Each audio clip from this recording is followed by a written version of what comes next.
In the wake of the Queen's fall, when the black wings of Drogon cast long shadows over the ruined red stones of King's Landing, and the scent of scorched flesh drifted on the breeze, the fate of Westeros hung by a fraying thread. Jon Snow stood alone in the shattered throne room, blood fresh on his hands and destiny coiled at his feet, while Tyrion Lannister's footsteps echoed in the silence, heavy with the weight of all that had been lost, and all that might yet be salvaged. They met beneath the broken spires, two men haunted by the ghosts of duty and love. And as the sun bled into the western sea, an old world gasped its last, while a new one waited, trembling, to be born. Jon's hair hung limp with sweat and ash, his face drawn and hollowed by grief. His gaze met Tyrion's, and for a long moment, nothing passed between them but understanding. An unspoken bond forged in the furnace of impossible choices. The Iron Throne was a twisted wreck behind them, a monument to pride and folly, its melted swords gleaming red in the half-light. Yet the city outside, trembling with hunger and hate, cared nothing for symbols. It demanded order. It demanded justice. "I never wanted it," Jon whispered, voice raw. He stared down at his hands, as if expecting to see them stained, cursed. "Not the crown. Not this. No one who deserves it ever does," Tyrion said softly, though the words cut at his own memory, ghosts flickering of lords and ladies long dead. "But you are what we have left, Jon. The council will not accept Grey Worm. The lords will not accept Sansa. The realm needs peace. Someone must try to save us from ourselves." "Damn." Jon looked past Tyrion, his eyes settling on the throne's molten skeleton. "She burned them, Tyrion. Children, mothers. And you ended it," Tyrion said, voice gentle but iron underneath. "You did what I could not. You made the sacrifice we all prayed to avoid. That is why it must be you. Not because you want it, but because you cannot bear it." Tyrion's gaze was steady, almost fierce. "I cannot save the realm. I've tried. But I can help you carry it, if you'll let me." "And so?" The hush stretched between them, weighted with the hush of the city beyond, the silent accusation of the dead, and the trembling hope of the living. "You would serve as my hand?" Jon asked, incredulity twisting his voice.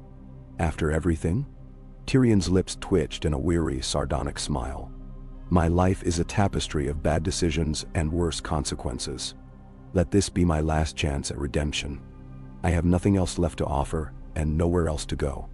Besides, the new king will need a monster at his side, to remind him what he must not become." "And no." Jon closed his eyes. The weight of the realm pressed on his shoulders.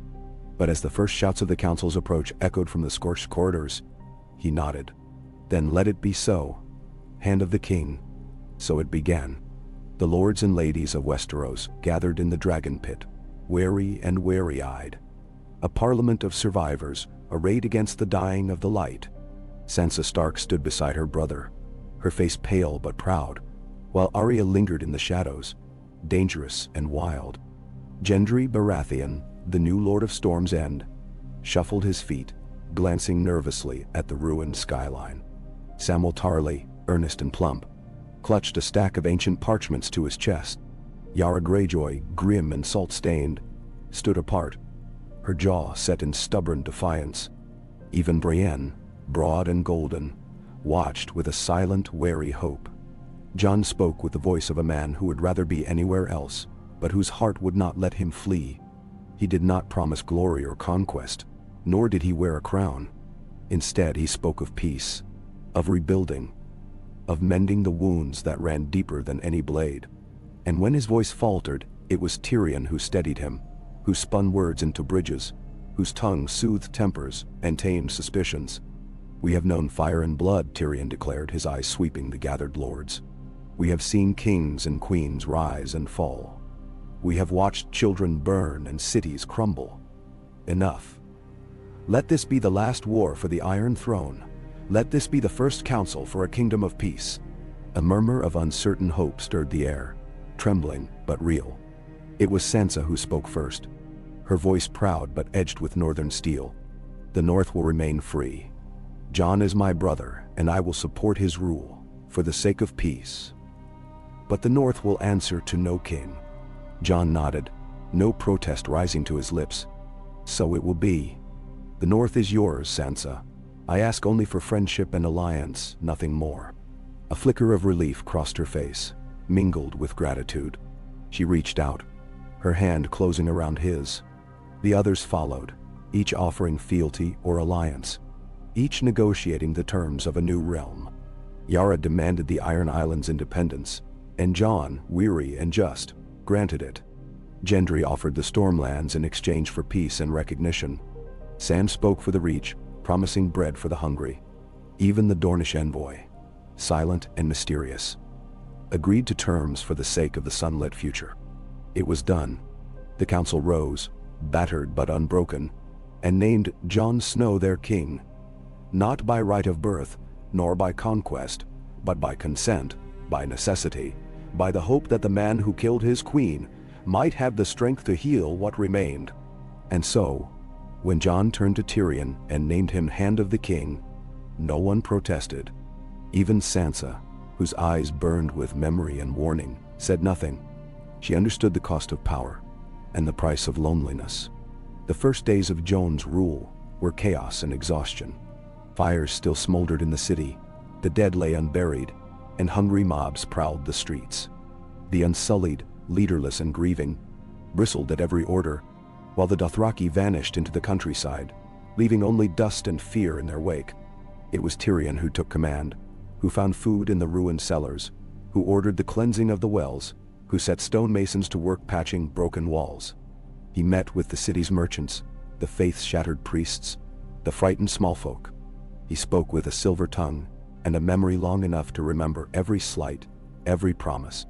He found Davos Seaworth, battered but alive, and made him master of ships. He coaxed Brienne into leading the city guard, her sword a promise of safety to those who had never known it. He summoned Sam to the council and set him to work sorting the endless scrolls and records, searching for claims and titles amid the wreckage. Tyrion worked late into the night, the flicker of candlelight throwing long shadows across his study. He drank less than before. He could not afford to lose himself now, not with so much still undone.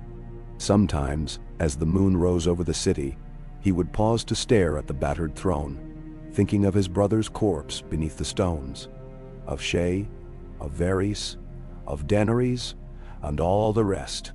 His hands shook sometimes, and he felt the press of old ghosts at his shoulder. But he did not falter.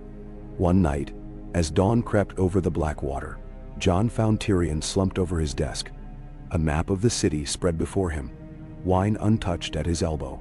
For a moment, Jon only watched.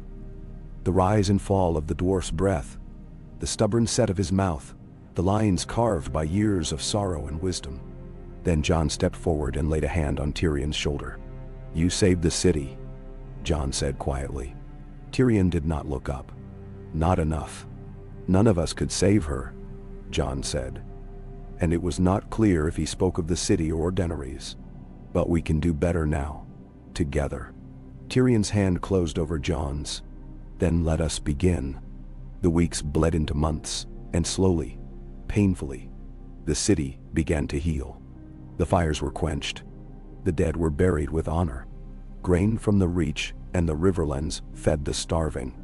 The faith, hesitant at first, returned to the Sept's ruins, their prayers mingling with the hammer blows of the masons. Jon ruled not from the throne but from the city itself, walking the markets, listening to the people, sharing their burdens. He was not a king in the old sense. He wore no crown, sat for no grand ceremonies. But he was everywhere, tireless and solemn, offering justice to the wronged and mercy to the broken. When tempers flared, it was Tyrion who calmed them. When despair threatened, it was Tyrion who reminded them that hope, though fragile, could endure. Not all was peace. Pockets of violence erupted. Old Lannister loyalists, bitter Targaryen fanatics, sellswords with nothing left to lose. Tyrion dealt with them with a mixture of cunning and steel. He brokered deals with the city's thieves and smugglers, turning them into eyes and ears for the crown. He sent ravens to every corner of the realm, inviting exiles and outcasts to return, offering amnesty in exchange for peace. The small council grew in strength and confidence. Sansa visited often, her advice sharp and clear, her presence a reminder of the North's independence. Arya, restless and untamed, came and went like a shadow, bringing news from distant shores. Brienne's guards kept order, their golden cloaks a promise of stability. Davos became the voice of the commons, his honesty winning hearts where gold could not. Sam's reforms brought learning to the city, opening the Citadel's doors to anyone who could read or wished to learn. Even Gendry, awkward and new to power, learned to rule the Stormlands with a steady hand. Through it all, Tyrion remained at Jon's side. He bore the burdens Jon could not, spoke the truths Jon dared not, made the decisions Jon would have balked at. When the Lords of the Vale demanded restitution for their losses, it was Tyrion who offered clever trade concessions. When the Iron Bank sent cold emissaries to collect old debts, it was Tyrion who bargained, spinning Lannister wit into coin. Yet for all his success, Tyrion was never fully at peace.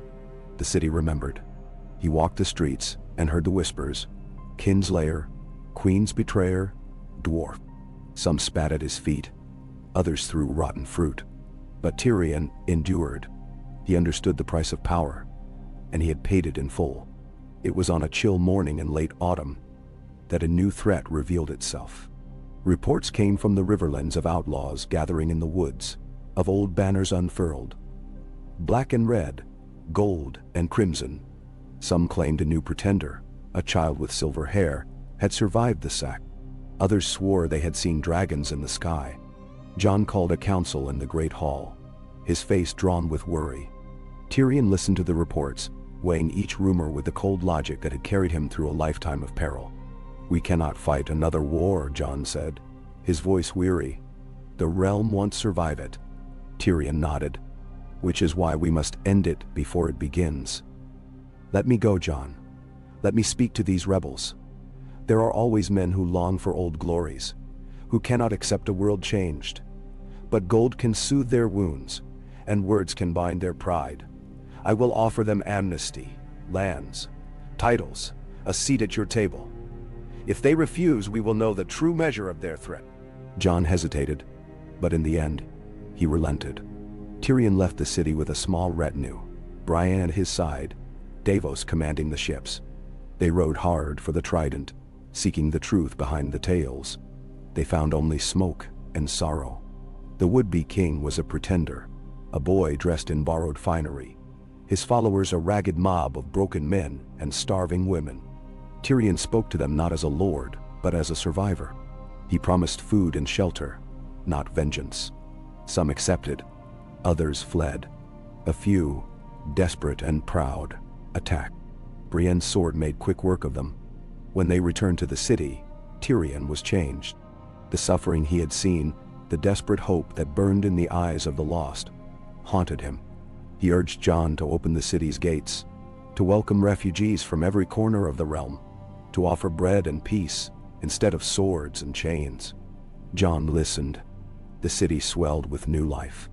The scars of war slowly faded, replaced by the clamor of markets, the laughter of children, the steady beat of hammers on stone. Years passed. Jon's hair silvered at the temples, and the shadows beneath his eyes grew deeper, but he never wavered. Tyrion aged more quickly, his body bowed by toil and memory, but his mind remained sharp, his wit undimmed. Together, they forged a new Westeros, a realm not of dragons and fire, but of law and compromise. There were setbacks and betrayals, victories and defeats, but through it all, the bond between king and hand endured. It was not friendship, nor love, but something harder and more precious. Trust, hard-won and unbreakable. Tyrion Lannister became a legend in his own right, not as a schemer or a kinslayer, but as the hand who healed a broken kingdom, who gave his wisdom and his soul to the service of peace. And when the day came, long years later, that Tyrion lay dying in his bed, Jon sat beside him, his hand clasped in the hands. The city outside bustled with life, the bells ringing not for war, but for harvest, for peace, For the promise of tomorrow. Tyrion smiled, the old mischief flickering in his eyes. You did it, Jon. You made a better world. Jon's voice broke. We did it. I couldn't have done it without you. Tyrion closed his eyes, and for the first time in a lifetime, he knew peace.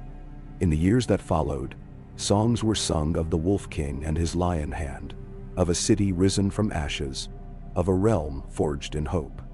The Iron Throne was never rebuilt, its ruins left as a warning and a promise. Instead, a simple chair of oak and weirwood stood in the council chamber, a throne not of power, but of service. And Tyrion's legacy endured, not in marble or gold, but in the lives of the people he saved, in the peace he forged, in the laughter of children who had never known war.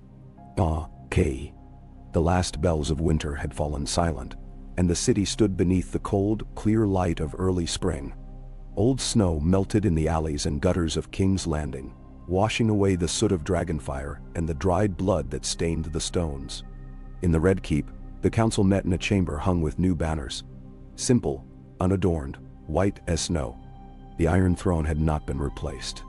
Its twisted swords and melted iron remained in the ruined hall as a monument to the folly of kings and queens who thought power could be seized by blood alone. Tyrion Lannister sat at the king's right hand, aged and grown thin.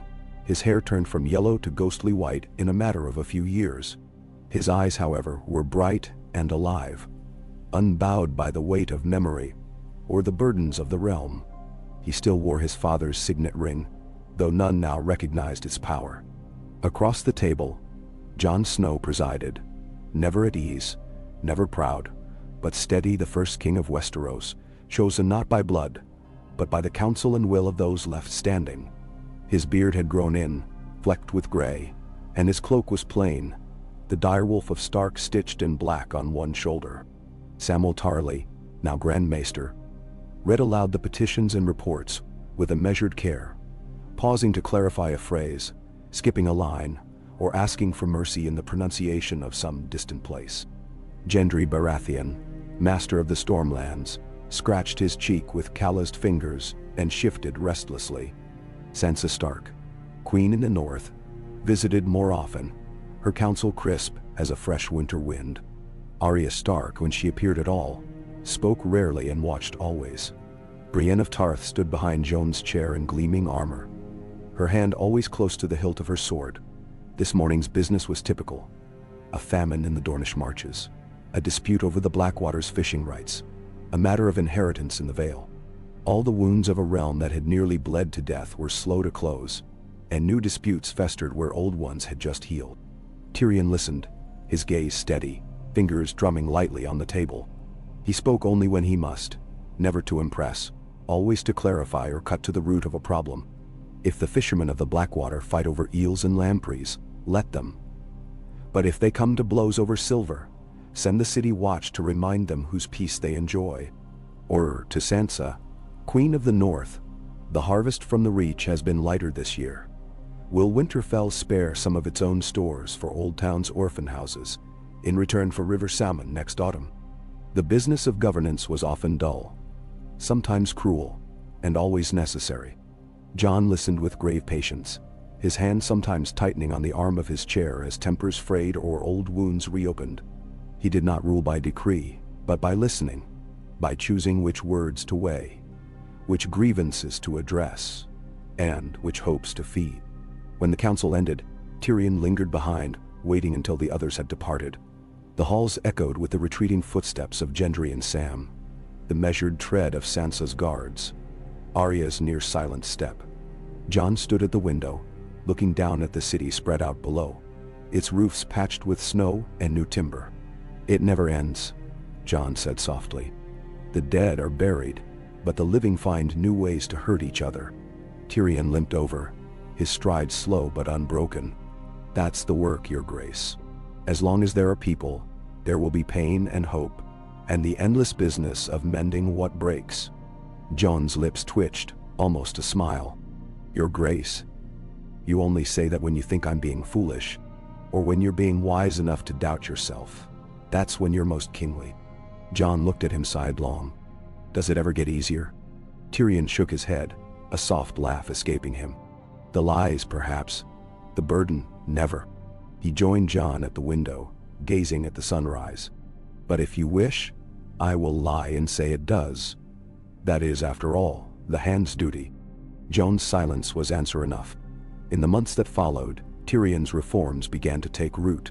The city's courts, long tools of the powerful, were opened to commoners.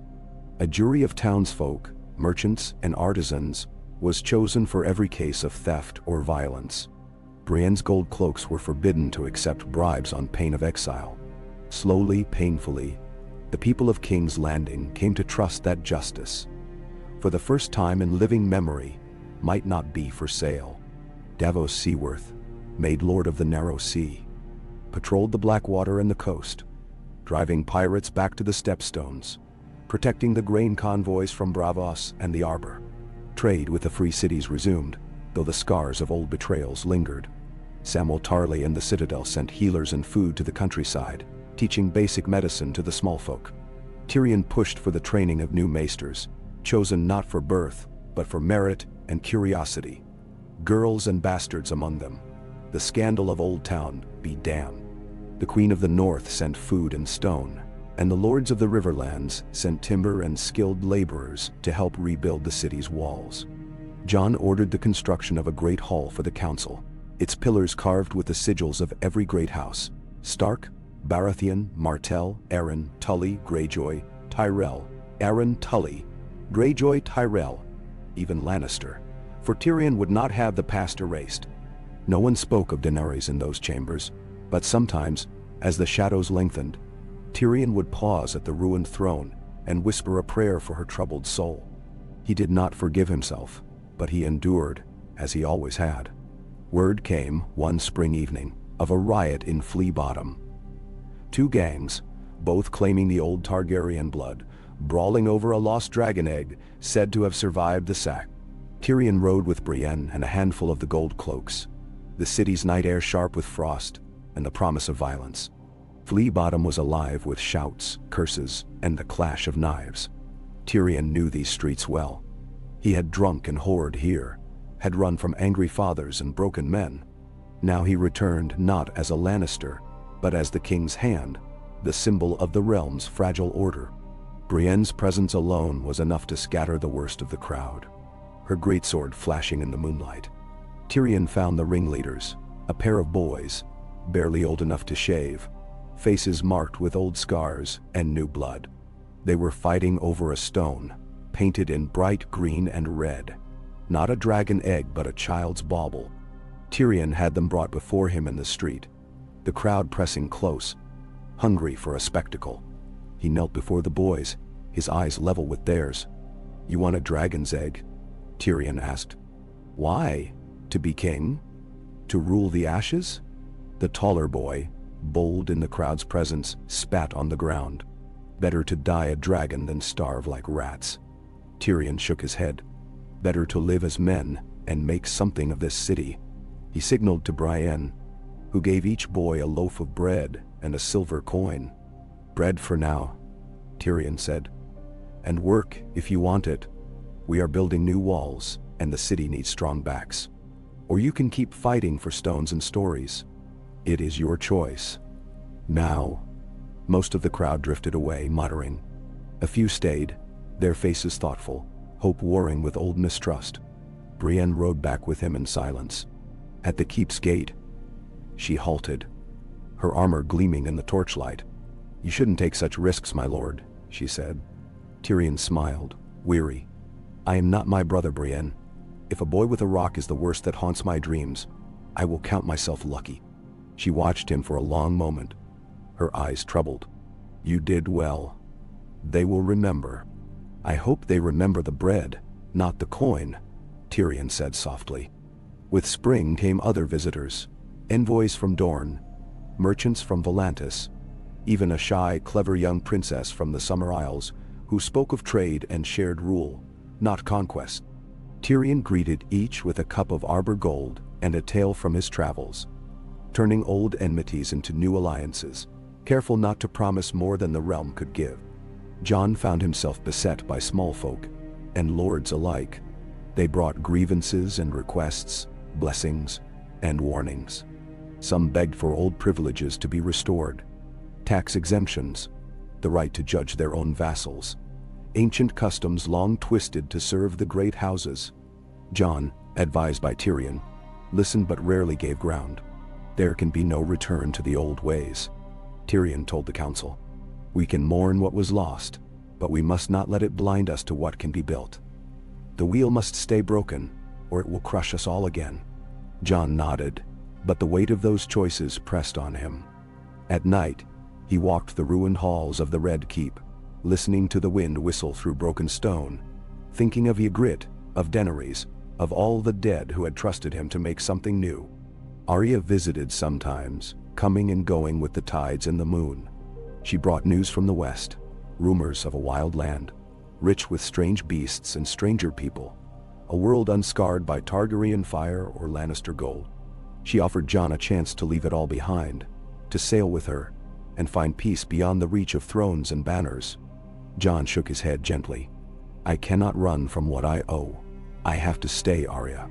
For them. She kissed his cheek, her eyes bright and sad. I know. I wish you could come. Tyrion watched their parting with a pang of envy and pride. He knew the courage it took to leave, and the heavier courage it took to stay. Trouble never vanished, but it changed shape. In the Riverlands, a group of hedge knights began calling themselves the Brotherhood Restored, seizing the lands of those who had supported Cersei. Sansa sent ravens to Jon, warning of old Lannister retainers gathering in the Westerlands, nursing dreams of vengeance. In Old Town, a conspiracy of maesters resisted Samwell's reforms, and an assassin tried, and failed, to poison the Grand Maester's wine. Each new crisis was met with the tools Tyrion had honed all his life: wit, compromise, bribes, threats. When all else failed, steel. But he was not the man he had once been. He no longer played for himself, nor for Lannister pride, but for a future he knew he would not live to see. In time, the council became more than a tool of Jon's will. It became a court in truth, where the great lords and ladies argued, and the king listened, and Tyrion always mediated and soothed, provoking laughter or silence as the moment required. Children were born in King's Landing, their laughter echoing through the rebuilt streets. The city walls rose higher, the docks thrived with trade, and the bells rang for festivals rather than funerals. The scars of fire and war faded. Tyrion walked among the people, hearing the new names they gave their children. Brienne, Jon, even Daenerys, though rarely. He saw hope, real hope, flickering in their eyes. He took little pleasure in comfort or wealth. His greatest pride was in the peace he helped shape, the justice that took root where only fear had reigned before. When he passed through the markets, people bowed their heads in respect. Not for the dwarf or the kinslayer, but for the hand. He visited Shay's grave, in a quiet corner of the city, and left a rose each year. He wrote to his brother Jaime's bastard son, growing to manhood in Dorne, sending stories and advice. Jon, for his part, grew into the kingship. He never reveled in power, but he wore it like the old furs of the Night's Watch, a shield, not a prize. He judged fairly, forgave when he could, punished only as much as needed. He was not loved by all, but he was respected by most, and that was enough. One night, after a council marked by bitter quarrels and uneasy compromise, Jon found Tyrion in his solar, staring into the fire. "Will it last?" Jon asked. Tyrion sipped his wine. "Nothing lasts. Not kingdoms, not lives. But perhaps, if we are very lucky, the story will be worth the telling." Jon sat beside him. "You've made it so. More than anyone." "Bender Wante." Tyrion shook his head. "You've made it possible. I am only the shadow at your shoulder, the whisperer in your ear." Jon smiled, the first true smile Tyrion had seen in months. "Then stay a while longer, old friend. I'll need your whispering tomorrow." Tyrion raised his cup. "To tomorrow, then, and to the work." They drank, and the fire burned on, bright and warm in the night, as spring came at last to Westeros. The seasons turned. Where fire and winter once raged, the rains of summer fell gentle upon the land, and green returned to the fields and woods surrounding King's Landing. In the palace gardens, Jon Snow sometimes walked in the hush before dawn, listening to the birds and breathing the scent of growing things. Flowers bloomed where charred bones had been, and the city, though never forgetting, was learning to hope again. On such a morning, as dew clung to the grass, Jon's thoughts drifted northward. He remembered Winterfell, its cold stone, the bite of snow in his beard, the comfort of wolves at his side. He missed Ghost, with an ache so old and deep it sometimes robbed him of speech. Yet here too, there was duty, and in that there was, if not peace, then at least a kind of purpose. Tyrion Lannister joined him near the weirwood tree transplanted from the north, its red leaves bright against the whitewashed walls. The hand walked slowly these days, his legs stiff and his breath short, but his mind never left him. He greeted Jon with a soft grunt and settled onto a bench, sighing as if the act of sitting released a world's worth of tension from his bones. "Still restless, Your Grace?" Tyrion asked, using the honorific with that old edge of gentle mockery. Jon smiled, brushing a leaf from his sleeve. "I don't know that I'll ever be anything else." Tyrion's eyes flicked to the weirwood's face. "Perhaps that's for the best. It's when kings grow content that the rot sets in." He plucked a sprig of mint from a planter and rolled it between his fingers, breathing in the scent. "We have a visitor. A lord from Dorne, with rumors of unrest in the east. He brought wine which, I confess, I am more interested in than his tales of pirates and sand." Jon's expression sobered. "There's always unrest somewhere. Do you believe him?" "I believe his wine is good," Tyrion said. "And his fear is real. Whether the threat is, we shall see. These things have a way of growing with the telling." Jon nodded, gaze distant. "Send word to Davos. I'd have his opinion before we decide." Tyrion grinned. "Already done, Your Grace. I would have made a good king if only I'd been born a few feet taller." Jon barked a laugh.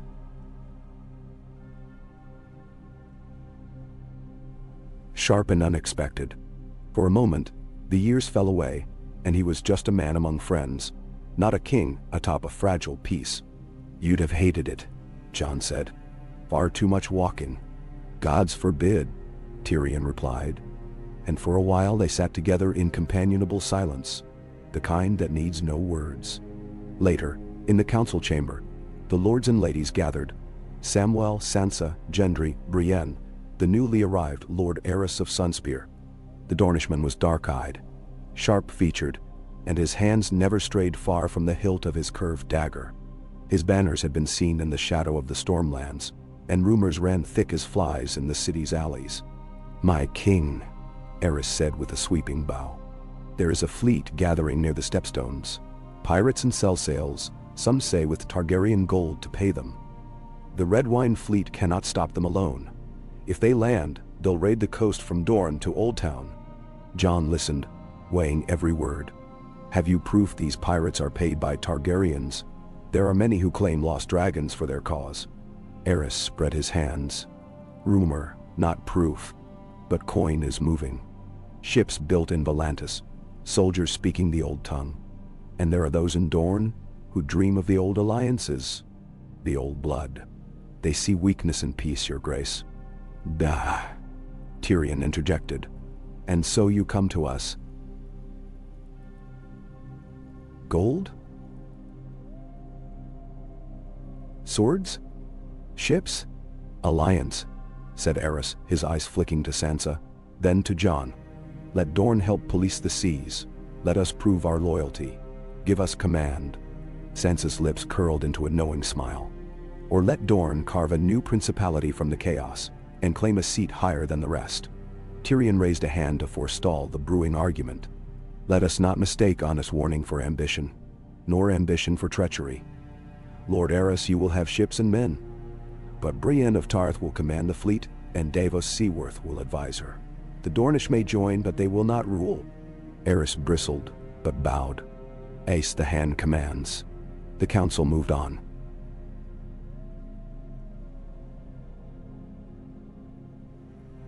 shifting to matters of trade, justice, and the slow work of healing. When the session ended, Jon lingered by the window as Tyrion joined him.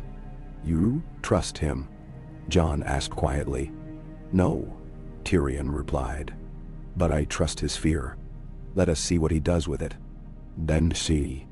The weeks that followed tested every alliance Jon and Tyrion had built.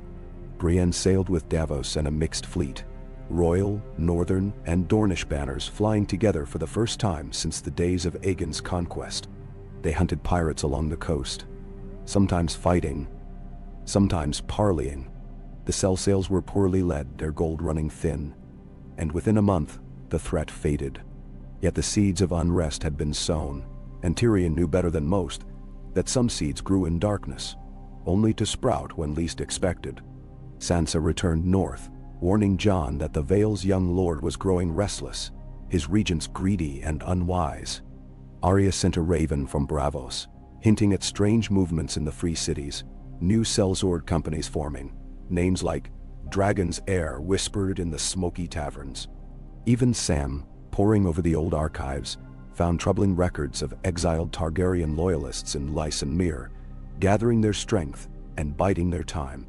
Tyrion worked as he always had, through the hours of the night, drinking little, thinking much, plotting contingencies for wars he hoped would never come. He wrote letters to Braavos, to the Iron Bank, to the great merchant houses. He bought information, loyalty.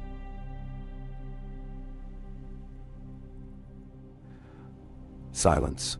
Sometimes he slipped from the palace in plain cloak and walked the city's streets, listening for the undercurrents of rumor that moved faster than the bells could ring. One night, returning late, he found Jon waiting for him in the solar, a half-finished letter to Sansa on the table between them. "You never sleep," Jon said, not unkindly. Tyrion smiled, a flicker of old bravado in his eyes. "Not well. Too many dreams. Too many ghosts."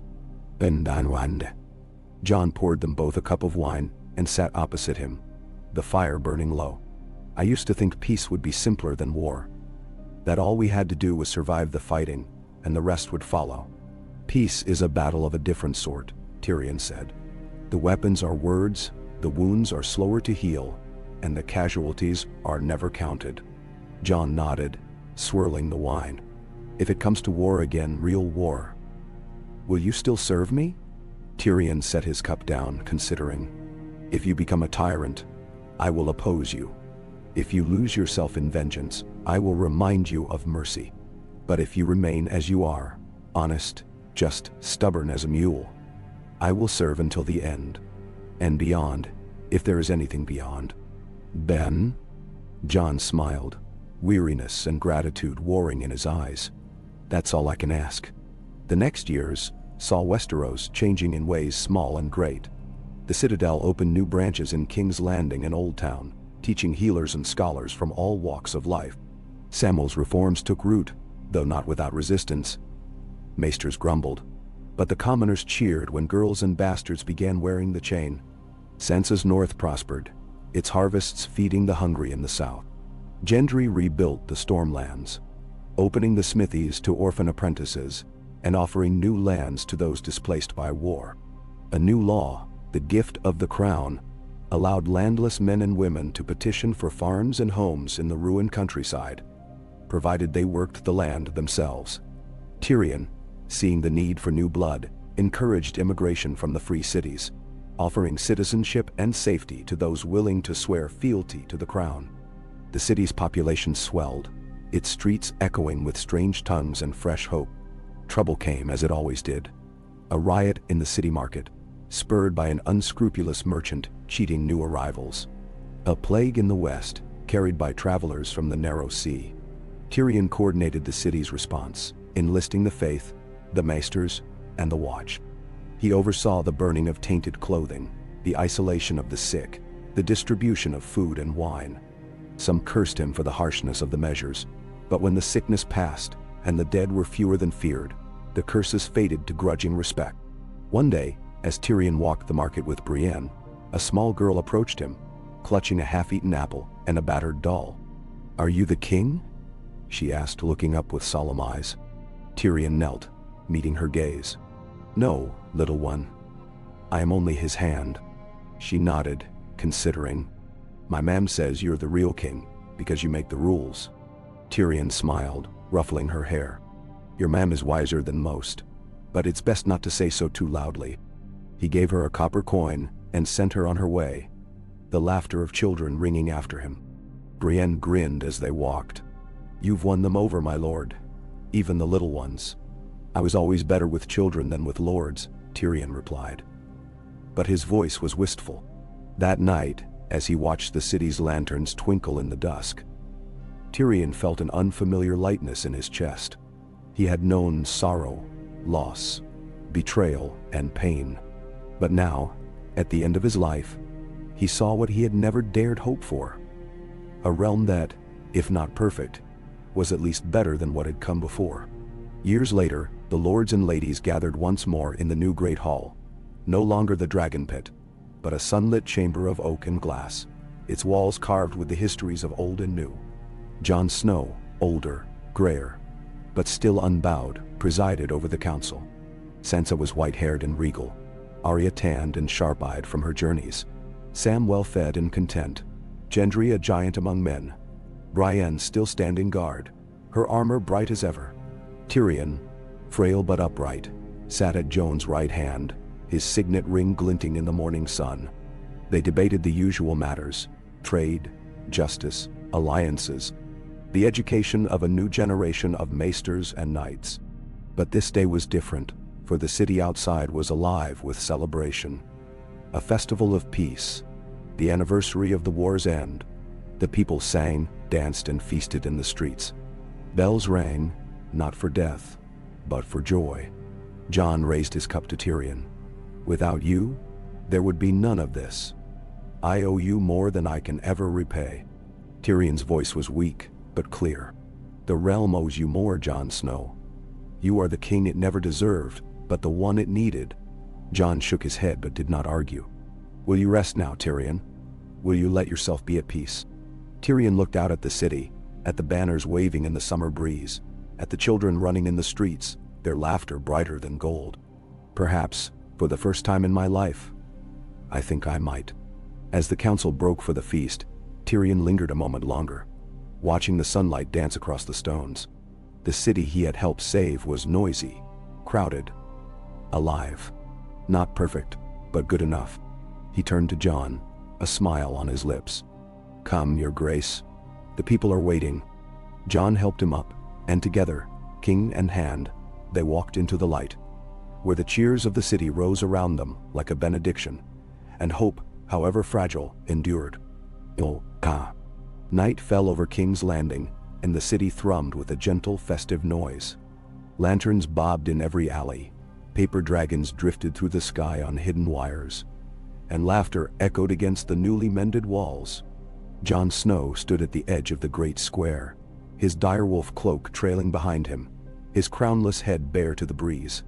There was something peaceful about the scene, the sense of lives rebuilt, of wounds healing, of a realm finding its rhythm again after so much blood and fire. Tyrion Lannister sat beside him on a bench near a stall where candied almonds were sold, his short legs swinging slightly above the ground, his eyes bright beneath unruly white hair. He watched the children dance, watched the merchants call out to their customers, watched the guards in new, burnished cloaks walk with a new confidence among their people. The city that had once spat at him now offered him respect, and in their happiness, he found a satisfaction deeper than any he'd known as a young lion of the rock. "It's a finer celebration than the old king's name-day feasts," Tyrion said at last, voice low so as not to disturb Jon's reverie. "No one's plotting murder or looking for poison in their wine." Jon managed a tired smile. "No one's afraid anymore, at least not tonight." Tyrion nodded, rolling a candied almond between his fingers. "Perhaps that's the greatest victory of all. If we've given them a single night without fear, we've done better than any king or queen before us." Bendarau. Across the square, Samuel Tarly joined his family beside a fountain, his children scrambling for sweets, his wife Gilly laughing at their antics. Sansa was radiant in a gown of white and gray, greeting the city's worthies as one who had been born to rule. Arya returned only for a day, newly arrived from a voyage to the southern lands. Her hair wild and her eyes quick, carrying stories of distant islands and strange beasts. Gendry stood with the smiths, hammering a ceremonial sword for the city's champion, his laughter rising above the clang of steel. Brienne of Tarth wore her golden armor, no longer only the king's shield, but the trusted protector of the city. Davos Seaworth, bearded and grizzled, shared smugglers' tales with a group of children wide-eyed with wonder. The council sat together for the first time outside the walls, sharing food and wine with the small folk. The boundaries between lord and peasant thinner than they had ever been. There was no throne, no dais, no sign of old tyranny. Only a table at the heart of the square where any with a grievance or hope might approach and be heard. As the hour grew late, the bells rang, and a hush fell across the gathering. Jon stepped forward, his shadow stretching across the cobblestones. He spoke not as a king, but as a man who had suffered, lost, and loved. A man who understood the value of peace only because he'd bled for it. "I was never meant to rule you," Jon said, his voice carrying over the square, clear and steady. "I never wanted a crown, nor to sit a throne. But you gave me your trust, and I have tried to be worthy of it. Tonight, I see not a kingdom forged by fear, but a city bound by hope. I see old wounds mending, new laughter rising, and the promise of a future for all our children. Menderau." He paused, glancing at Tyrion, who offered a small, encouraging nod. "You owe me nothing," Jon continued, "except the truth and your own good hearts. Keep building, keep caring for each other. The realm will be what you make it, not what any one of us decrees." Bow. Applause swept the square, but it was not raucous. Rather, it was warm, sincere, a collective affirmation of everything they'd survived. Sansa raised her cup. Gendry shouted, "The king?" and the crowd repeated it. But Jon shook his head, smiling, and lifted his own cup only in acknowledgement of the moment, not of his own power.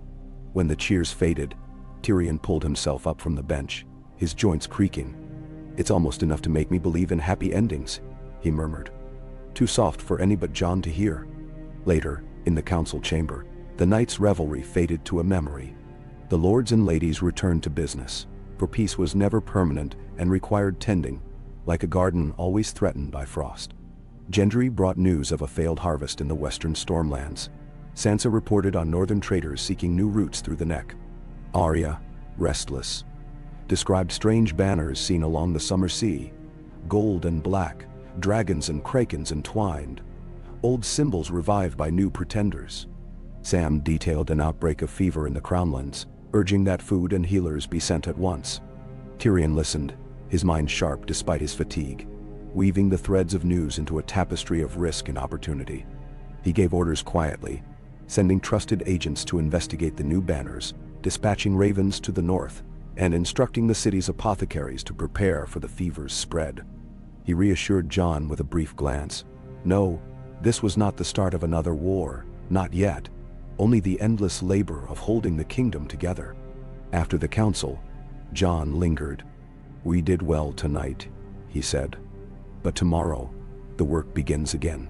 Tyrion poured himself a cup of wine, swirling it absently. "It always does. But each day we hold peace, the easier it becomes for people to believe it will last. That belief is half the battle." Jon watched him, concern etched into his features. "You're tired." "I'm old, Jon, older than I have any right to be, with more regrets than I can count. But not for this." Tyrion lifted his cup. "For this, I would have given 10 lives." Jon placed a hand on Tyrion's shoulder. "Rest then.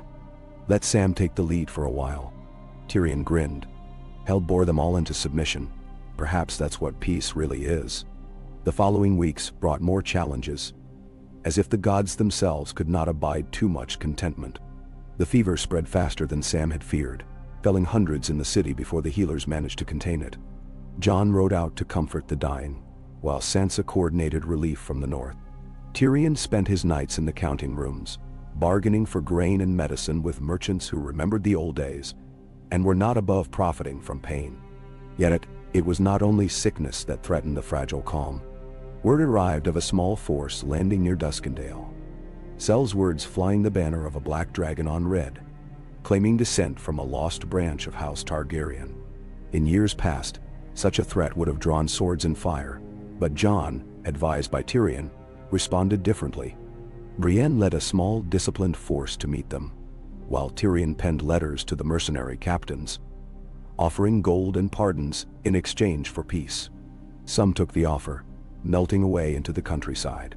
The leader, a silver-haired woman calling herself Diana Blackfire, refused. But when Brienne met her beneath a truce flag, she found not an army but a desperate band, hungry, sick, and leaderless. Brienne offered them bread and safe passage to the wall. Most accepted. Diana, defiant to the last, chose exile in the east. Tyrion watched all this unfold with a mixture of relief and sorrow. "There will always be those who dream of the old ways," he said to Jon. "All we can do is make the new ways strong enough that those dreams lose their teeth." Jon nodded. "It's a kinder world, Tyrion. Or we're trying to make it so." Then now. The hand smiled, and for a moment, the weight of years fell away. "We are, my king. We are." One crisp morning, Sansa joined Tyrion in the palace gardens. The Queen of the North was tall and dignified, her hair touched by silver at the temples, her eyes as sharp as ever. They walked together in silence. The city spread beneath them. "You've done well, Tyrion," Sansa said at last. "Better than any Lannister before you." Tyrion inclined his head, accepting both the compliment and the sting. "Thank you, Your Grace. I've spent my life atoning for their sins." "Then? You don't need to atone anymore," Sansa said. "You've earned peace. Even my father would have said so." He stopped beside the weirwood, tracing the old scars in the bark. "Peace is a gift and a burden. I will never take it for granted." Sansa's hand rested on his arm. "Promise me you'll rest, Tyrion. Let others carry the burden a while." Tyrion smiled, but the lines at the corners of his eyes deepened. "I will try, but old habits die hard." They parted as friends, the bitterness of the past left behind. That night Tyrion sat at his desk, quill in hand, and wrote letters to the lords of Westeros, reminders of duty, of mercy, of the simple power of good government. He closed each with the seal of the hand and with words he had come to believe in. "Let us build a realm where the weak are safe and the strong are just." The last winter of Tyrion's life came quietly, with little snow but a chill that crept into his bones. He felt the years in every step, in every breath. The city ran smoothly now, its officials trained, its council trusted. Jon had grown into his role, still plain, still honest, but with a steadiness and wisdom that commanded respect. Tyrion spent his days in the sunlight, often with Sam or Gendry, sometimes with Arya when she returned from her travels. Sansa came often, bringing news from the north and stories of the young heirs learning the arts of rule. Brienne was always near, vigilant and kind, a constant presence. One evening, as the sun set over the city, Jon visited Tyrion's chambers. He found the hand reading by candlelight, a blanket over his knees. "Is it time?"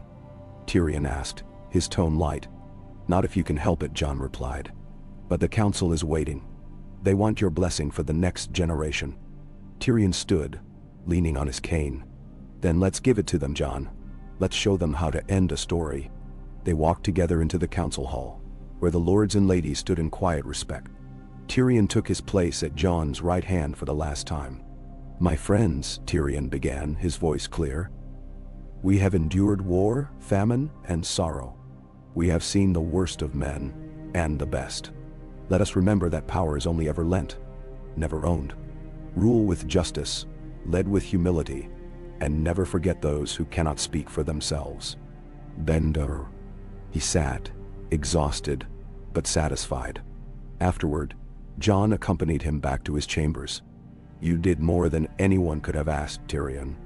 The old hand smiled. "So did you, Jon Snow." "So did you."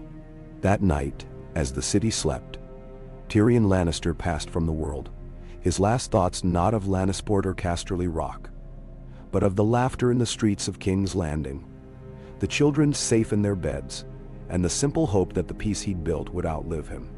In the morning, bells rang out once more. Not for war, nor for mourning, but for remembrance. The council gathered, not to choose a new hand, but to honor the one who had shaped their world. Jon stood before the city, his voice strong. Tyrion Lannister, Hand of the King, saved us all. His wisdom will guide us, even now. Let us honor his memory by living well, and by building a realm worthy of his hope. Namnawander. And so, under a sky bright with the promise of spring,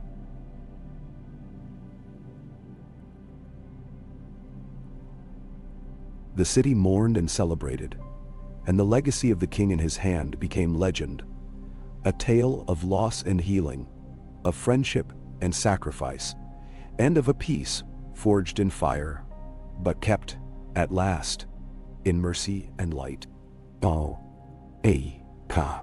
As winter yielded its last brittle hold, King's Landing awakened into a spring richer and more alive than any since the war. The city seemed transformed, no longer a place of fear, but of cautious expectation. New orchards blossomed beyond the walls. Barges laden with food and timber drifted through the black water, their crews singing at sunrise. Laughter sounded in the alleys where, not long ago, mothers had hidden their children from soldiers' boots and fire. The bells, which for a generation had told only of death or doom, now rang for markets, marriages, and children's games. On the western ramparts, the battered lion and wolf banners hung side by side, faded but respected, reminders of what the city had survived. Jon Snow, king by reluctant descent, grew into his role as seasons passed. His hair, once black as midnight, turned iron at the temples, and his bearing, never proud, always steady, became a comfort to his people. There were none of the old pageantries, no masked balls, no parades of gold-armored knights. Jon walked the streets simply, dressed like a Northman, the only mark of office the direwolf sigil stitched small at his collar. He listened more than he spoke, and when he spoke, his words were plain but never cruel. He spent his mornings with Samwell Tarly in the libraries and gardens, sifting through scrolls and histories, seeking wisdom in the lessons of the dead. He spent his afternoons with Brienne and Gendry, walking the walls, reviewing the guard, and consulting on the city's endless work, rebuilding bridges, digging wells, laying cobbles and drains. In the evenings, Jon visited the markets, asked the merchants about their wares, listened to the gossip and complaints of the small folk, and made quiet notes for Tyrion. Tyrion's absence was keenly felt, but Jon honored him in countless ways. A new hospital for orphans, named the Lion's Hope. The first city school open to girls as well as boys. A council of guildmasters whose votes carried real weight in city affairs.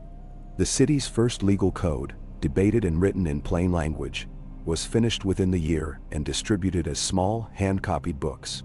The small folk nicknamed it the Book of Mercy. Jon never claimed credit. He gave it to Tyrion's memory and to the wisdom of the council. Sansa came south each spring, her retinue filling the city with northern faces, white wolf cloaks, and tales of endless forests. She and Jon spent hours walking along the river, talking of the old days and their new burdens. Sansa was a queen in her own right, ruling Winterfell with the same cold patience that had seen her through the worst years of her girlhood. She offered Jon advice, sharp and sometimes unkind, but never false. Arya's visits were rare, but when she appeared, she brought gifts, strange coins from far-off markets, a cloak sewn from feathers of 1,000 birds, stories of wild seas and cities of glass and bronze. She spoke little of herself, but Jon saw the shadow in her eyes, the weight she carried as the last wolf wandering. He always asked her to stay, but Arya would only smile and vanish at first light, chasing the horizon. Gendry, sturdy and genial, became a pillar of the council. He rebuilt the forges and taught new apprentices, boys and girls, highborn and low, the steel of Storm's End soon equipped not just his own levies, but the city guard and even Sansa's winter soldiers. His laughter was as famous as his hammers, and his patience in council often proved the perfect foil to the sharper tempers around the table. Brienne of Tarth led the city's watch, her golden armor as constant as the sunrise. She was both feared and beloved. In the markets, children chased after her, trying to touch the hilt of her sword. Brienne answered every challenge with gentleness or with iron, as the situation required. No matter the hour, the city slept easier knowing she watched. Samwell Tarly's reforms took hold at last. The Grand Maester's chain now included links of copper, awarded for service to the poor. The Citadel grumbled, but sent more students south. Under Sam, King's Landing's healers learned from Essos and Dorne, blending new medicines with Westerosi lore. The fever that had once nearly destroyed the city never returned, and mothers whispered that the gods must favor the king's wise friend. Davos Seaworth, Lord of the Narrow Sea, made the city's harbor the envy of the world. Smugglers became legitimate traders, bringing silks, rare fruits, and knowledge from every corner of the world. Davos himself, weathered but shrewd, trained a new generation of harbor masters, boys from the alleys and the waterfront, now proud of their city and their work. But even in peace, threats lingered at the edge of the world. Rumors reached the city of a Blackfire, an exiled pretender with sellsword captains at her back. The Ironborn raided distant coasts. Pirates sometimes attacked the grain ships. The Vale's new lord grew ambitious, and Dorne's young prince talked of secession. Each rumor was met with caution, not panic. Jon sent letters, gifts, sometimes soldiers, always led by men and women trusted in the city. War never returned, but neither did perfect peace. One stormy evening, as wind battered the city's walls and lightning flashed above the river, Jon stood with Brienne atop the ramparts. They watched the torches flicker far below. The guards hunched against the rain. "Do you think he would have liked it?"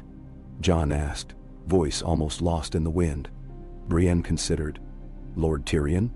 He would have complained about the cold, the mud, the bad wine. But he would have liked the city. He would have liked what you've done. Madden? Jon nodded, lips pressed thin. I miss his advice. He always saw the danger before the rest of us. Brienne smiled, her face gentle in the lantern light. You have plenty of wise counsel, Jon. But the best part of Tyrion was his hope. He believed things could change. He made you believe it too. Jon looked at the sky, remembering the days when hope had seemed a foreign country. I did. Brienne clapped a hand on his shoulder. You still do. That's why we follow you. As the years stretched on, Jon's burdens changed.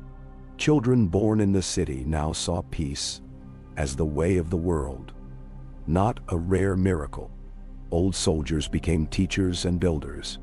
The faith that had once stoked violence found new purpose in tending the city's poor and healing the wounded. Even the city's thieves found honest work. Tyrion's reforms opened markets and guilds to all, and a clever thief could become a trusted merchant in a year's time. Jon's own heart remained restless.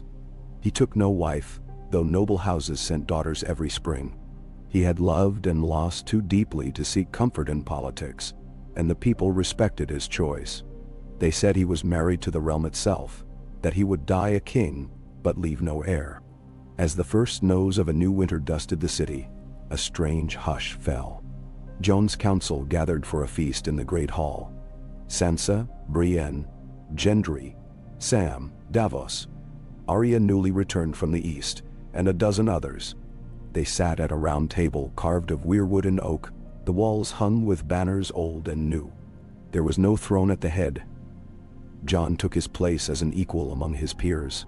The meal was hearty: roast boar, pies of apple and berry, strong northern ale. Afterward, the lords and ladies told stories, boasting and laughing. Even Arya smiled, her knife flashing as she carved a candle for the smallest of the servants. Sam read a passage from the Book of Mercy, and the others toasted to Tyrion's name. When the feast ended, Jon found himself alone with Sansa by the fire. She poured him a cup of sweet cider, her hand steady and sure. You're tired, she said. I am, Jon admitted, but not unhappy. She smiled. Sadness and pride mingled in her expression. It's almost time, isn't it? Jon met her gaze, seeing his own weariness reflected there. The city can rule itself now. The council is strong. The law is clear. I think it's time I stepped aside. Sansa's eyes widened. The realm will mourn you. Jon shook his head. They'll endure. They always have. They always will. She nodded, and for a moment, they were simply brother and sister again. Two survivors, bound by blood and memory. Jon's abdication was peaceful, announced not with banners or bells, but with a simple speech from the city's balcony. He named the council his successor, declaring that the king's office would pass to those chosen by the lords, the guilds, and the small folk alike. His reign, he said, had always been a trust, not a right. His final act was to order the old melted iron throne buried beneath the city's gardens, its memory left as warning and lesson. The city's people wept and celebrated both. In the weeks that followed, Jon took long walks with Ghost, now white-faced and slow with age, through the countryside and down to the sea. He visited Tyrion's grave, marked with a simple stone. Hand of the king, hope of the realm, Mentee. He rode north one last time, stopping at every town and holdfast, meeting those who had never seen a king before, listening to their dreams and troubles. He spent the summer in Winterfell, wandering the Godswood with Sansa, sharing meals with old friends and new ally. When at last he returned south, he came as Jon Snow, not as king, no retinue, no banners, no crown. He settled in a small house on the river's edge, teaching children to read, tending the gardens, telling stories by the fire. The city, now ruled by its council, prospered. The small folk lived and loved, built and hoped, and the memory of old wars faded into legend. Years later, when Jon Snow's hair was silver and his step slow, the city gathered to honor him on the anniversary of the peace. Bells rang, banners waved, and the new council, the first in history chosen by both lords and commons, read aloud from the Book of Mercy. They spoke of Tyrion Lannister, of Sansa Stark, of all the men and women who had built a realm from ashes. Jon sat quietly beside the river, watching the sunlight dance on the water. Children ran past, laughing, the city's future safe and bright. He closed his eyes, remembering all he had loved and lost, and felt a rare, deep peace. He did not know how long he sat there, but when at last he rose and walked home, the sun was setting, and the world was golden. The city behind him shone with the light of hope. A city born of loss, sustained by mercy, and kept by the long, hard work of men and women who had chosen peace. Jon Snow, once king, walked into twilight, leaving behind a legend not of conquest, but of healing. A legacy not written on thrones, but in the hearts of those who came after. And in the gardens above the buried throne, where white roses bloomed every spring, the people whispered his name, and Tyrion's, and remembered what it meant to choose a better world. Okay. When the leaves of the city's new apple trees began to blush with autumn, Jon Snow moved quietly among the people, as he always had. Present, but less often recognized, for the passing years had faded his legend into the warmth of daily life. His beard had gone full gray, and his frame, though still broad, had lost the coiled tension of war. He lived in a stone house not far from the river, its windows bright with candlelight, the sound of the city muffled by a wall of hollyhocks and climbing roses. It was a house any merchant or master could afford, neither grand nor poor, and therein Jon found the peace he'd always sought but never thought he'd keep. The city itself was changed beyond even Sansa's imaginings. Merchants from as far as Yee and the Summer Isles brought their spices and rare silks, while new guild halls rose in what had once been the burned bones of Fleabottom. The docks bustled from dawn until well after sunset. Great halls and squares echoed with music and laughter, while priests of the Seven and the Red Temple now worked in uneasy tandem to serve the poor. Atop the highest hills, gardens burst in riotous color, fruit trees, beans, and wheat where gallows and stakes had once stood. The council governed capably, sometimes with quarrels, sometimes with wit, but always with an eye toward the welfare of the cities, least as well as its great.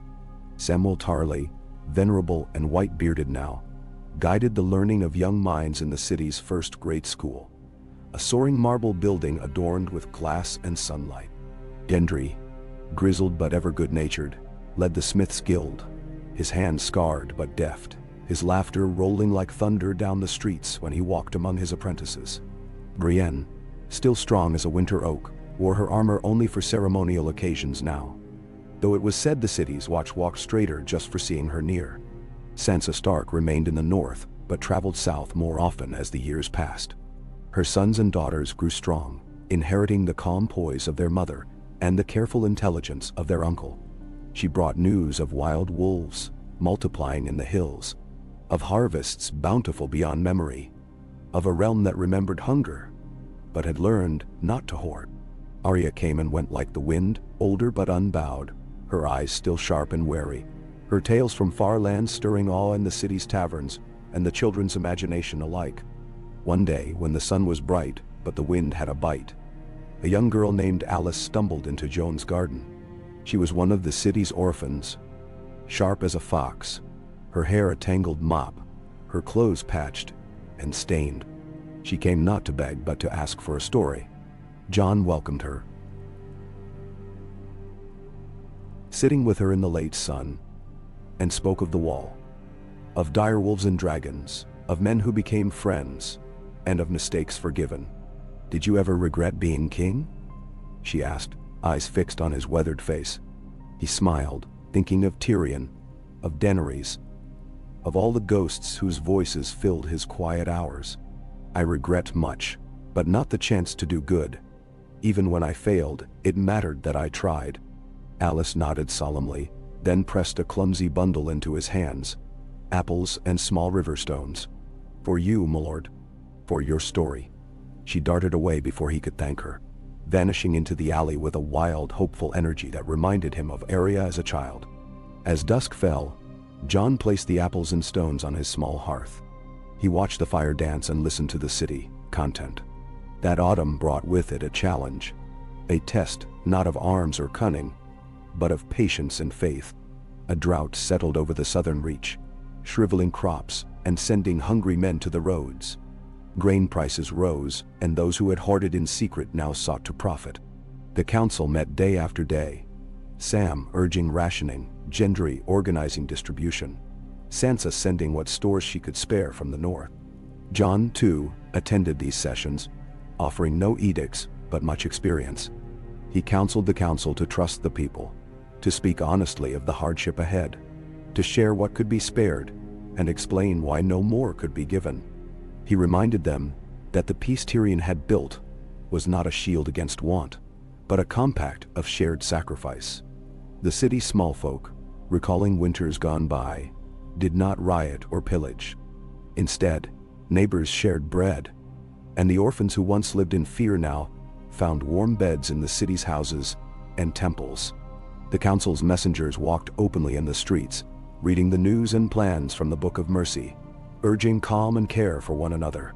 When, at last, rain fell, hard and sudden, breaking the drought and filling the wells, Jon walked out into the deluge and let it soak him through, laughing aloud as children splashed in the gutters and bells rang in wild celebration. It was a lesson the city would remember, told in song and story for generations. The year hunger was turned aside by mercy, not fear. The old wounds of Westeros did not vanish, but they softened. The Ironborn raided less, their young lords drawn more to trade than war. The Reach sent not only apples and wine but scholars and artists, their colleges thriving under Sam's patronage. In Dorne, the new prince signed treaties of trade and friendship, and Sansa herself presided over a marriage between her eldest daughter and a Dornish prince, sealing peace with laughter, not blood. Jon, for his part, found purpose in small things. He taught at Sam's school, surprising children with tales of his time beyond the Wall. He walked the riverbank with Brienne, discussing justice and the oddities of human nature. He sent letters to Arya, who replied with riddles and sketches from foreign shores. Sansa visited often, and sometimes brought her children, who called him Uncle Jon and listened raptly to his stories. As the years deepened, Jon's strength waned, but his mind remained keen. He watched a generation grow up in peace, a rare and precious thing, bought with the lives and hopes of those who had come before. The people spoke less of kings and more of counsel, less of thrones and more of laws. Tyrion's reforms endured, not as a monument, but as the bones of a living city. In the last year of Jon's life, a celebration was called for his name day. The city squares filled with music and food. The children put on plays of the long night, with wolves and dragons fashioned from painted wood and old bedsheets. Sansa herself journeyed south, her hair now streaked with silver but her eyes bright. She sat with Jon by the river, her hand in his, and they watched the city pulse with life. "You made this possible," Sansa whispered. "You, and Tyrion, and all the ones who believed the world could change." Jon shook his head, humility so deeply ingrained that he could not take credit even now. "It was never just us. It was everyone who chose to hope, to forgive, to build instead of destroy. I only tried to do what was right." She smiled, tears bright in her eyes. That was always enough. When the celebration faded and the city slept, Jon walked through the gardens above the buried Iron Throne, marveling at the white roses and apple trees that flourished there. He knelt and pressed his hand to the earth, feeling the pulse of life beneath his palm. He spoke quietly, words meant for old friends long gone. Tyrion, Daenerys, Eddard, even the lost knights watch brothers who had once called him Lord Commander. "Thank you," he murmured, "for the lessons, for the love, for the burden. I carried it as best I could." Then, in the cell, he rose, the night air sweet and cold, and walked home. When morning came, Jon Snow was gone, having passed in his sleep. The city learned of it at sunrise, the news traveling with the ringing of bells, and the soft, respectful silence that fell in every house and alley. The council gathered at dawn, Sansa presiding, and all the lords and ladies of the realm wore simple white in mourning. But the mourning was gentle, threaded with pride and gratitude. Jon was laid to rest in the gardens above the Iron Throne, his grave marked only by a stone carved with a dire wolf and the words, "He chose peace." Tyrion's grave lay beside his, the lion and the wolf together for all time. On the anniversary of his passing, the city remembered, not a king who ruled by fear, but a man who led by example, who healed by listening, who made a world safe enough for children to laugh and learn and love. The bells rang not in sorrow, but in thanks. And so the city endured, not in the image of any one ruler, but as a living tapestry woven from the hopes, failures, and triumphs of all its people. A legacy of peace born in pain, kept by mercy and renewed year by year, in every generous act. Okay. After Jon Snow's passing, the world did not end, nor did it fracture along the ancient lines of ambition and blood. The council met in solemn silence under the morning light, Sansa at their head, her grief private but her composure unshaken. Samwell Tarly spoke first, his voice unsteady as he read Jon's last words to the council. A letter written in his own hand and sealed with the plain wolf's head. No crown, no royal flourish. I ask you, my friends, to remember that power is the servant, never the master. Guard each other well, forgive as you can, and teach those who follow us that peace is the hardest, bravest choice. Bendo. As the words faded into memory, each member of the council, lords and ladies, guildmasters, merchants, maesters, warriors, vowed to uphold the spirit of Jon's reign, the patient work of building peace and tending the wounds of the realm. For all their different tempers and ambitions, the council found itself united in the habits of justice, mercy, and practical care that Jon and Tyrion had established. The transition was smooth, marked not by strife, but by a humble sense of duty. The city did not grind to a halt. Instead, it moved forward. Slowly, yes, but surely. The way an old plow horse moves through thawed spring fields. The bakers set dough to rise as bells tolled for the king. The city's healers opened their doors and offered bread to the hungry. The watch, led now by Brienne's chosen successor, a tall, even-tempered woman named Pala, kept the peace with a gentle, steady hand. Sansa remained for the season, her children learning the city's rhythms, her wisdom guiding the council through the first uncertain months. She saw to Jon's wishes, visiting the schools and the orphans' hospital, working quietly with Sam and Gendry to ensure food and medicine reached every quarter. She stood each dawn in the gardens above the buried Iron Throne, her cloak pulled close, remembering her brother, speaking softly to the stone that marked his rest. Arya, when she heard the news, returned as swiftly as a crow could fly. She arrived in time for the second day's gathering, her face shadowed with loss, but her spirit undiminished. She did not weep before the council, but took Jon's hiltless sword and set it upon his grave. She lingered in the city longer than she had in years, walking the streets, sharing stories of Jon with children in the markets, listening to the city's heartbeat, as if seeking her brother's memory in every echo. Gendry forged a new gate for the city, iron inlaid with silver and jet, depicting a wolf and a lion sitting together under a spreading tree. He called it the Gate of Peace, and as it rose, craftsmen and commoners alike came to touch it for luck and remembrance. On the day it opened, Sansa herself led the first procession through, children singing old songs, bells ringing in every quarter. In the city schools, Samwell read from the Book of Mercy, recounting the stories of the wars and the long peace that followed. Students learned not only the names of kings, but the value of patience, kindness, and resolve. Some wrote poems and songs for Jon. Others built little models of direwolves, painted white and set on windowsills. The small folk grieved, but they also celebrated. The festival of the new spring, renamed the Day of the Wolf, became a city-wide event. Tournaments gave way to competitions of wit, song, and craft. The orphans staged plays of the long night, always ending with Jon and Tyrion in simple garb, opening the city gates to everyone who came seeking shelter. Over the following years, King's Landing settled into a new rhythm, its future no longer tied to a single ruler, but to the wisdom of many. The council structure, lords, commons, maesters, guilds, became a model for cities across Westeros. Trade with the free cities flourished. New markets blossomed. Ships from Braavos and Lys docked beside cogs from the north and carriages from the Reach. Food was abundant, the streets cleaner, the watch respected. Brienne, though older and slower, retained her seat on the council, often speaking little but commanding the room with her presence.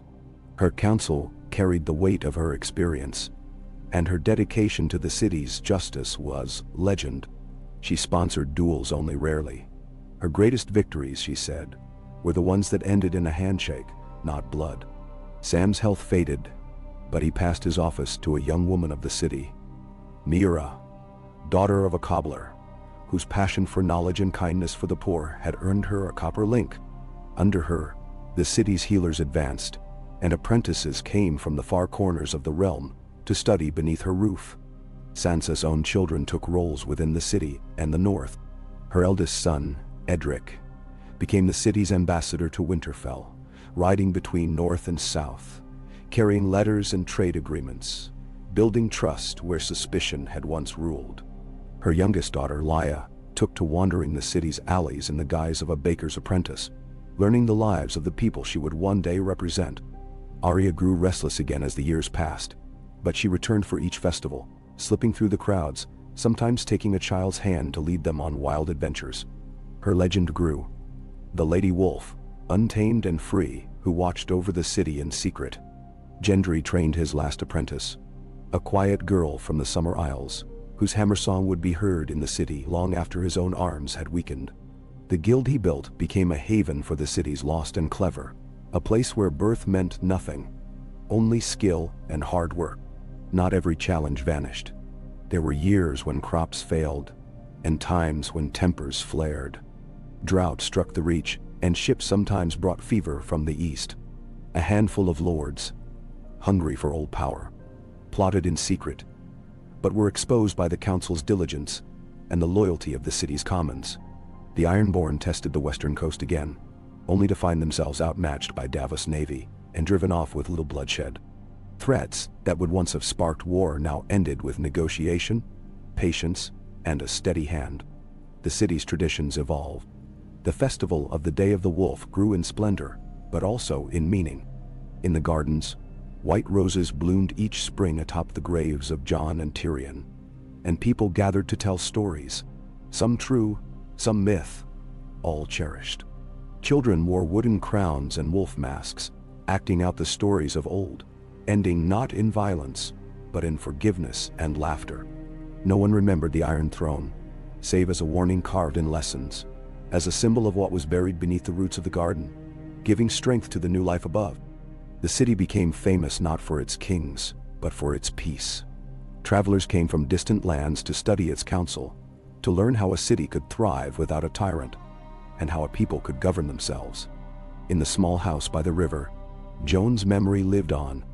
Alice, the orphan girl who once asked him for stories, grew to become a teacher, passing on his lessons of kindness, justice, and humility. Children born long after Jon's death knew his face from tapestries and tales, but more important were the ways his example shaped their world.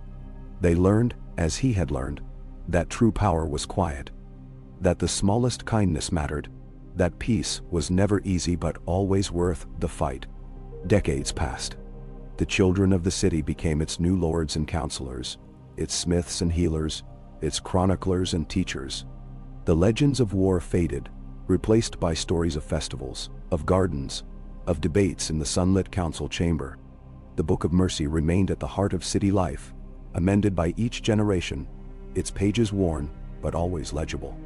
Its message endured: mercy, justice, patience, and hope. The graves in the gardens above the old throne became a place of quiet pilgrimage, not just for those who remembered the wars, but for those who sought inspiration to live well and choose wisely. Couples wed there beneath the white roses, children played, and the city's elders gathered each year to share new hopes, to tell again the story of the king who chose peace. And so King's Landing endured, not by the might of swords, nor by the terror of dragons, but by the patient courage of a people who remembered their pain and chose, again and again, to build something gentler atop its ruins. In that city of bells and gardens, the greatest legacy was not a crown, nor a throne, but the laughter of children and the unbroken promise of peace. The city awoke each morning to a different music than the one it had known in the days of war and shadow. There were no bells tolling for battle, no shrill horns at dawn, no fearful hush. Instead, King's Landing pulsed with life in every market and alley. Banners of guilds and merchants, not armies or claimants, fluttered over the main squares. Sailors sang shanties as they unloaded cargoes from distant Volantis, Tyrosh, and Old Town. In the palace gardens, the air was full of birdsong, the laughter of children, and the scent of apple blossom and rose. Every spring, at the Day of the Wolf, the city gathered for a festival in the gardens above the buried Iron Throne, where white roses grew wild and strong. It was a day of remembrance, of peace and promise, not of old battles. Guildmasters wore plain cloaks, apprentices competed in games of wit and skill, and elders told stories in the shade, some about Jon Snow and Tyrion, but more about the neighbors and kin whose small courage had rebuilt the city from ashes. Sansa Stark, silver-haired but undiminished, presided over the council on her spring visits. Her poise was legendary, her tongue sharper, and her wisdom deeper than any who had sat the Iron Throne. She walked the city's new roads, pausing to listen to the lamplighters and the city's children, never flinching when a complaint or an accusation was offered.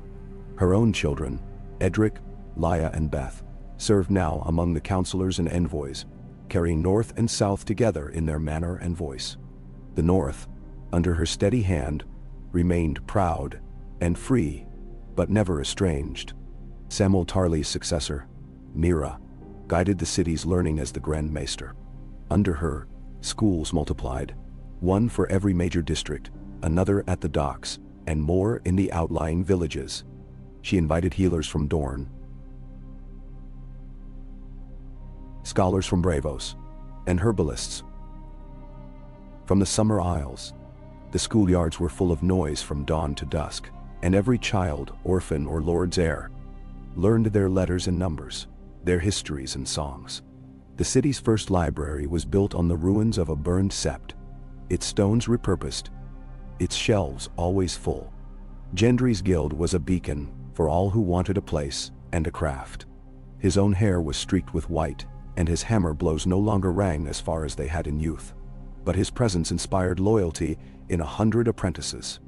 When he could not lift the great sledge, he taught, his voice rolling and merry, his rough hands guiding the uncertain. He trained masters of steel, gold and silver, and the city's finest locks, ships and clocks all bore his mark. Brienne, her hair gone silver, but her eyes clear as mountain water, served as arbiter of the city's most complex disputes. No one questioned her honor, and her fairness was trusted by lord and beggar alike. She often walked the city's walls with Palla, who commanded the watch, recalling the years when war had haunted every corner, quietly proud of what they had helped make endurable. Arya was a rumor and a legend, a whisper at the market, a fleeting figure at the harbor, a story in every tavern. She sent gifts and riddles, news from across the narrow sea. Sometimes, a child would return from the festival with a carved wolf or a strange foreign coin, claiming Arya herself had given it. Sansa smiled at the tales and never revealed what she knew. On the day of the wolf, the city's orphan children staged a play each year beneath the apple trees. The tale began in shadow, with the Iron Throne looming, cold and sharp, and ended in sunlight, with the throne buried beneath roses and peace reigning. The part of Jon Snow was always played by a girl, strong, honest, sometimes shy, and the part of Tyrion by the smallest, wittiest child, the one who made the audience laugh and cry at once. One such festival brought Alice, now a grown woman, to the gardens. She wore a teacher's gown and carried a wooden staff carved with the sigils of the city's guilds. She sat at the edge of the crowd, smiling at the children's performances. Her own students gathered around her, clamoring for stories. "Did you know him?" one boy asked, wide-eyed. "I did," she said. "He was kind and brave, and he listened. And he taught me the most important thing, never to let fear or anger decide who I would be. Always choose mercy, even when it's hard, especially then." She led the children to the stones that marked Jon and Tyrion's graves. Flowers, coins, and small carvings lay at the base. The children asked questions about the wolf and the lion, about old wars, and the day the bells rang not for fire, but for peace. Alice answered each with patience, telling not just of battles, but of laughter, forgiveness, and hope. After the festival, Alice joined Sansa for tea on a shaded balcony above the city. The years had made them both wise and a little weary, but the world they'd helped to shape filled them with quiet pride. "We will have our troubles," Sansa said, looking out across the rooftops. "There will always be storms, drought, and fools who dream of crowns." Alice nodded. "But we'll weather them." The children believe in this city, and so do their parents. They know the cost of peace. They know it's worth keeping. Sansa smiled, her eyes glinting. "My uncle would have liked you, Alice." They laughed together, the sound as clear as the bells that still rang across the city at sunset. The years drew onward, and change continued its slow, inevitable work. Ships arrived bearing inventions from Korth and beyond. Water wheels, new forges, even a clever system of pipes that brought fresh water to every district. The city's population swelled, and houses sprang up in old fields and pastures. The gardens spread, fed by compost from every household, tended by children and elders alike. When the council convened, the chamber was full. Lords and guild masters, wise women and tradesmen, new faces from across the seas. Disputes still arose, but were settled more often by reason than threat. Palla's watch grew more diverse. Women, men, and those born between, Northmen, Dornish, Summer Islanders, all sworn to the law and to the people they served. Sansa's grandchildren took seats on the council, one of them a bright-eyed boy who carried Joan's name and loved to walk the gardens at dawn. He listened more than he spoke, but when he did, his voice reminded the elders of winters long past. End of the day, the wheel was broken for good. Meera's school produced not only maesters, but doctors, lawyers, and chroniclers. The city's first newspaper was printed under her direction, its motto taken from the Book of Mercy. For all, not just the few. Soon, every major city in the realm boasted its own council and code of law, modeled after King's Landing's success. Sometimes, on quiet evenings, Sansa and Brienne would walk together through the apple trees and roses, their steps slow, but their conversation lively. They talked of the past, their lost loves, old enemies, the girls they had once been. They remembered Tyrion's wit, Arya's wildness, Sam's gentle wisdom. They watched the sun set, knowing that what they had built would endure long after even their memories faded. One evening, as dusk fell and the bells called the city to supper, Alice visited the gardens alone. She brought with her a bundle of letters, messages from students, poems and drawings, words of thanks and hope. She knelt by Jon's stone and whispered her gratitude, then by Tyrion's, promising to keep their lessons alive. The roses nodded in the breeze, and the city, beyond, hummed with the quiet, persistent joy of life well lived. So it was that King's Landing, once the crucible of dynasties and the grave of so many dreams, became the heart of a new world. Its legacy was not war, but wisdom. Not conquest, but compassion. Children knew the stories of the old kings, but their futures were shaped by the laws, schools, and gardens of peace. In time, travelers from distant lands wrote of the city where the throne was buried and justice grew in its place.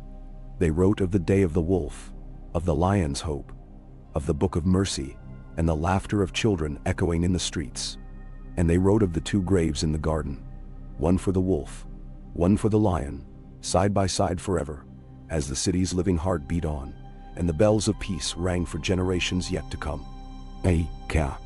As the years slipped quietly into decades, King's Landing became the city the old world would have deemed impossible. A place where the past was not erased, but remembered, forgiven, and gently transformed. The city's reputation spread from the trading posts of the Narrow Sea to the far-off coasts of the Jade Sea, not for its armies or treasures, but for its schools and festivals, its clean streets and open markets, and above all, its peace. The garden above the buried Iron Throne became a living symbol, as important as any banner or relic. In summer, its roses grew so thick they spilled over the old foundations, their roots twisting through the melted iron far below, binding together stone, soil, and legend. Couples wed beneath the boughs of the apple trees. Children played at knights and queens among the blooms. On the day of the wolf, the city gathered there, singing songs that no longer ended in blood but in hope, honoring Jon, Tyrion, and all those whose courage and sacrifice had made peace possible. The city's council endured as a body of many voices, guildmasters, maesters, old noble blood, new merchants, and the elected representatives of every neighborhood. At times, the chamber rang with argument, as tempers flared over tariffs, or the building of a new dock or school. But the councilors learned, season after season, that the slow working of reason and compromise did what the sword never could. If a councilor shouted, another listened. If a plan failed, another was tried. Each year, more of the city's children entered the world literate, confident, and ready to shape the future for themselves. The legacy of the council was not without its struggles. In the years after Jon's death, there were famines and floods, a bitter winter that closed the roads to the north, a fire in the southern markets that threatened the new library. But when disaster struck, the people turned not to a king for deliverance, but to each other. The spirit Jon and Tyrion had fostered, of shared responsibility and shared hope, carried them through. Sansa Stark's visits grew rarer as she aged, but whenever she returned, her presence was a cause for celebration. She attended council sessions, gave lectures at the schools, and walked the gardens in the golden evening. Her eldest son, Edric, now a seasoned leader, often accompanied her, and her youngest daughter, Lya, remained in the city year-round, helping coordinate food and relief in the poorest districts. On Sansa's last visit, the council and the people of the city joined in a feast at the gardens, honoring the Queen in the north as the Mother of Peace. She lived to see her grandchildren and great-grandchildren share bread with the orphans of the city, and to hear the songs the people sang of the days when wolves and lions together kept the peace. Brienne, long retired from the council, became a legend within the city. She spent her final years as a teacher of swordplay and ethics, insisting every lesson begin with a question. What are you willing to protect, and why? Her students, from the lowborn to the daughters of lords, formed the heart of a new city watch, one that walked unarmed through many quarters and was greeted by name.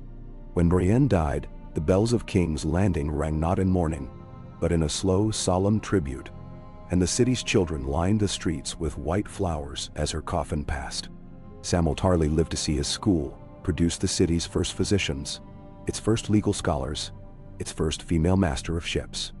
Before he died, he wrote a new volume for the Book of Mercy, a plain account of the years since Joan's abdication, urging future generations to choose patience and kindness over pride. Meera succeeded him as Grand Maester, and under her the city's schools continued to thrive. Her door was always open, and she was as likely to be found with the city's fishwives as with its counselors, listening, learning, and mediating. Gendry's last apprentice, the Summer Islander Toma, rose to head the Smiths Guild and led the great effort to create a citywide aqueduct system, ensuring clean water for every home. Gendry himself passed quietly in his sleep, the hammer that made Robert's bastard a lord enshrined over the main gate of the guild hall. Arya's visits were always unexpected, a shadow at the city's edge, a guest at the Day of the Wolf, a gift left for a child, or a song whispered at a sickbed. Stories about her grew with each generation, that she could change her face, run on rooftops, turn aside storms at sea. But Arya herself remained elusive, her legend shining brightest not in what she had done in war, but what she had chosen to do in peace, wandering, learning, teaching, and always returning home. Years passed. A new council convened every spring, sometimes larger, sometimes smaller, always adapting. Pala, Brienne's old protégé, led the watch through the city's first election of its own captain. Leah, Sansa's daughter, became the first woman to chair the council, her speeches plain and clear, her resolve tested by flood, fire, and rumor of rebellion. When trade faltered, she sent envoys to Braavos and the Arbor. When fever threatened, she called upon healers trained in every tradition, from Dorne to the farthest north. Every day of the Wolf, the city remembered its founders. Children performed the play of the wheel broken and the throne buried, ending with the planting of a new white rose atop Jon's and Tyrion's graves. Sometimes, in the deep of night, a lone wolf was heard singing from the river's edge. A mystery and a blessing, the people said, proof that the old ways and the new had not forgotten each other. The city's records, kept now in the great library, bore witness to the unbroken years. The birth of the waterworks, the festival of the new bells, the settling of a dispute with the Iron Islands through a league of trade and sport, the admission of the city's first counselor from the Dothraki Free Cities. These were not the stories of dragons and kings, but of healers, teachers, children, and smiths. The old wounds of Westeros never vanished, but they became less than scars, reminders to choose mercy, to forgive, to build. It was a city of color and song, and even its old enemies, those who remembered the sack and the burning, sent their children to learn its ways. One autumn, a scholar from far-off Leng arrived with a retinue of translators, seeking an audience with the council. She asked not for gold or alliance, but to understand how peace had endured in a land once so torn. Lya Stark welcomed her into the council chamber, where she listened for a week to debates on crops, laws, and markets. The scholar's report, written in many tongues, carried the lessons of King's Landing across the world. On the scholar's last night, Alice, gray-haired now but still a teacher, led her to the gardens. The apple trees had grown massive, their roots winding through earth and iron. Alice recounted the old stories, finishing as the city's bells began to toll the sunset. We keep peace because we remember. Because those who built it did not do so for themselves, but for those yet to come. And because every year, every season, we choose again. The scholar returned east, her mind and pages full. And far beyond the sea, other cities began to plant gardens over the ruins of old palaces and gather their people in councils. Some succeeded, some failed, but everywhere, the idea spread that peace was not a gift, but a craft, and that its price was vigilance, humility, and hope. As the city's centenary approached, 100 years from the day Jon Snow buried the throne, a grand festival was planned. Banners of every house, guild and quarter draped the city. The council, led now by descendants of both lords and small folk, welcomed guests from every known land. At the heart of the festival, the children performed their play. The wolf and the lion, the council in session, the wheel broken and buried, the garden in bloom. For a week, the city rang with laughter, music, and the ringing of bells. The council declared the centenary a holiday for all, and the city's poorest were guests of honor at every table.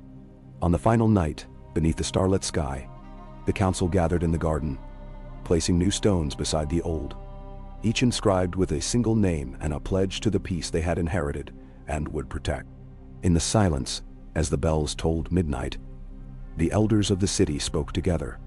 Peace endures not by accident, but by the choices we make and the stories we tell. Let this city remain a beacon, not for the power we once held, but for the hope we keep alive. The white roses glimmered in the night, the apple trees heavy with fruit, and beneath their boughs, the wolf and the lion rested side by side, as the living city promised, year after year, to remember, to forgive, and to choose again. And so King's Landing remained, no longer the city of thrones, but the city of gardens, of bells, of memory, and of peace.